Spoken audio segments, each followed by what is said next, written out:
see here. Where do you stand on this? I have something to say. Oh, Come on sure. over. Here's the full camera right here. What's that? Thank you. Good. Right here. Right here. Perfect. Okay. Mike Flood, Nebraska, Congressional District 1. I just offered to the conference a way through this. I am, and I think it's on Twitter, under my Twitter account. I believe we need to pass a resolution on the floor of the House of Representatives that names Patrick T. McHenry Speaker of the House of Representatives with the full authority to act, none of this Speaker pro tem business, until November 30th, 2023. I believe this makes the most sense to take us from where we're at to where we're going. It gets us past the end of the continuing resolution. Now, reasonable people could change that date to January 3rd. The reason I picked November 30th was I think there still has to be some urgency in picking the next speaker, but we should not consider any resolution on a temporary basis that doesn't vest the Speaker of the House of Representatives with the full authority of that office.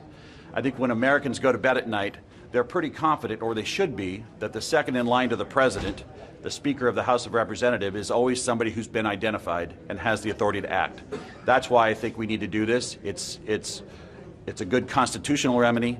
It also allows us to go back to work and get the work of the American people completed. And you're saying Speaker pro tem for the next, or you're? No, I'm saying you want to nominate him as Speaker. I'm saying a resolution would make him the Speaker of the House of Representatives. He would be well, you have to go through the conference, yeah. But on the floor, we would be voting for Patrick T. McHenry to be the Speaker of the House of Representatives with the full authority to act, subject to the limitation that he would end his service on November 30th, 2023. What's the difference between the Speaker pro tem that can do the exact same? Well, I think there's a constitutional question as to whether someone who has not been vested with the full authority of the Speaker can consider other bills and resolutions outside of the Speaker election, and this takes that constitutional question off the table. Did the resolution inside have restrictions on the things that empowered McHenry could bring on the floor?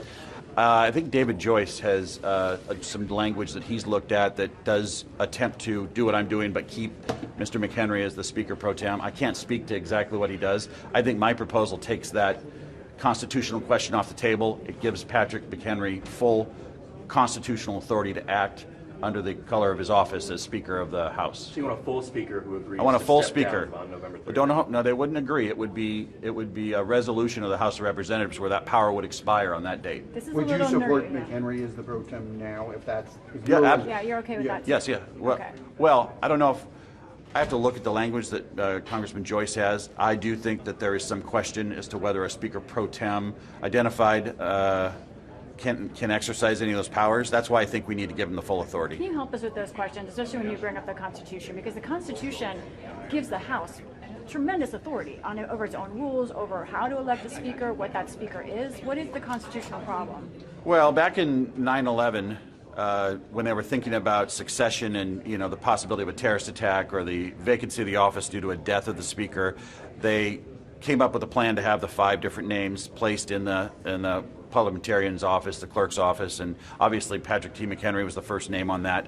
I think they envisioned a process where the only duty and this is certainly how Patrick McHenry sees his role right now, the only duty and responsibility he has is to convene the House of Representatives for the sole purpose of electing a Speaker. Obviously, we've seen that's a very frustrating and difficult process, and so. But I'm not sure that's what the statute says. Well, that's how it's been interpreted by the leadership of the House of Representatives, and I don't think it's just Patrick McHenry. I think it's also been interpreted that way by the parliamentarian and potentially the clerk. So. Are other Republicans supportive of your proposal? I just shared it. I know that I got a lot of. I saw a lot of members nodding their heads, so I think it's going to be difficult to sort through what the actual date was. And there are some that do not absolutely want any temporary speakership, or in my case, naming a speaker on a temporary basis. So. Was there a decision made on when this resolution, the Dave Joyce one, will be voted on inside there? No, I don't think there's a decision on any one proposal that's been. There's nothing in front of the conference right now where we're voting. So. Okay, thank you. Thank you. Thank you. Thank you.